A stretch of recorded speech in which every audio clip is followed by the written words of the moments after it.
ఈ మధ్యకాలంలో అటు ప్రతిపక్షమైన ఇటు అధికార పక్షమైన ఎవరైనా సరే ట్వీట్లు పోస్టులకే ఎక్కువ ప్రాధాన్యత ఇస్తున్నారు. అంటే పోస్టులు అంటే సోషల్ మీడియా పోస్టులు ఎక్కువ ఎక్స్ వేదికగా ట్వీట్ చేయడం. అంటే జగన్ కూడా ఇప్పుడు ఆ స్థాయికే వెళ్ళిపోయారా? జగన్ కూడా ఒక వాట్సాప్ లేదంటే ఒక ఫేస్బుక్లోనో ట్విట్టర్లోనో ఈ పోస్టులకే ఆయన వీరత్వం చూపిస్తున్నారా అనేది రేజ్ అవుతున్న పాయింట్. ఎందుకు అంటే ఇక్కడ కీలకమైన అంశం, జగన్ ప్రజల్లోకి ఇంకా రావట్లేదు, బయటికి రావట్లేదు, ఆ తాడేపల్లి ప్యాలెస్ బెంగళూరు ప్యాలెస్ను వదిలి రావట్లేదు అనేదే ఒక అపవాదం మూట కట్టుకుంటున్నారు. ఇటువంటి నేపథ్యంలో కేవలం తన పార్టీకి చెందిన నాయకులు జైల్లో ఉన్నప్పుడు వాళ్ళని పరామర్శించడానికి మాత్రమే తాడేపల్లి నుంచి బయటకు వస్తున్నారు జగన్. ఆ తర్వాత ప్రజా సమస్యలపై ఇప్పటివరకు ఒక ఉద్యమాన్ని కూడా నిర్వహించలేకపోయారు. ప్రజల తరపున ఆయన ఒక్కసారి కూడా రోడ్డు మీదకి రాలేకపోయారు. ఇంట్లో కూర్చొని అనేక విషయాల్లో ఆయన పోస్టులు పెడుతూ వస్తున్నారు. అవి ఎంతమందికి చేరుతున్నాయి అనేది ఒక ప్రశ్న. సుదీర్ఘ పోస్టులు, పేజీలకి పేజీలు పోస్టులు చేయడం వల్ల ఉపయోగం ఏంటి అనేది కూడా ఒక మాట. తాజాగా ఆరోగ్యశ్రీ పథకాన్ని ప్రైవేటు పరం చేస్తూ ప్రభుత్వం నిర్ణయం తీసుకోవడానికి సిద్ధమైంది. ఈ నేపథ్యంలో ఒక 4 పేజీల పోస్టులు అయితే సోషల్ మీడియాలో పోస్ట్ చేసేశారు జగన్.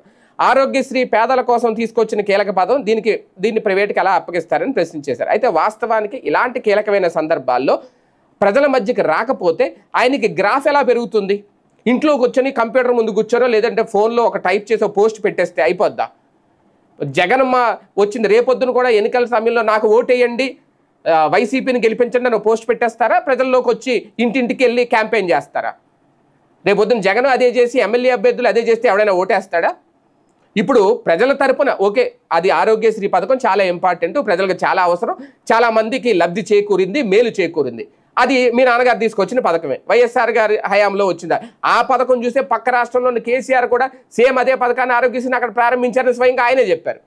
అలాంటి పథకం తీసేస్తా ఉంటే ఇంట్లోకి వచ్చిన ఒక పోస్ట్ పెట్టి దానికే పరిమితం అయితే ఇంకా ప్రజల నుంచి ఎలాంటి స్పందన వస్తుంది? ఒక మాజీ ముఖ్యమంత్రి హోదాలో ఒక పార్టీ అధినేత చేయాల్సిన కార్యక్రమం ఇదేనా? ఇప్పుడు ఇదే నెటిజన్లు సైతం ప్రశ్నిస్తున్నారు. జగన్ కూడా సోషల్ మీడియాకే పరిమితం అయ్యి ఇంట్లో కూర్చొని సోషల్ మీడియా పోస్టులకే పరిమితం అయితే ప్రజల నుంచి ఎలాంటి స్పందన వస్తుంది, ఇంకా ఆయన గ్రాఫ్ ఎలా పెరుగుతుంది అనేది ఇది జగన్మోహన్ రెడ్డి గారే కాదు ఆ పార్టీ టీం కూడా ఆలోచించుకోవాల్సిన అవసరం ఉంది అంటున్నారు రాజకీయ పరిశీలకులు.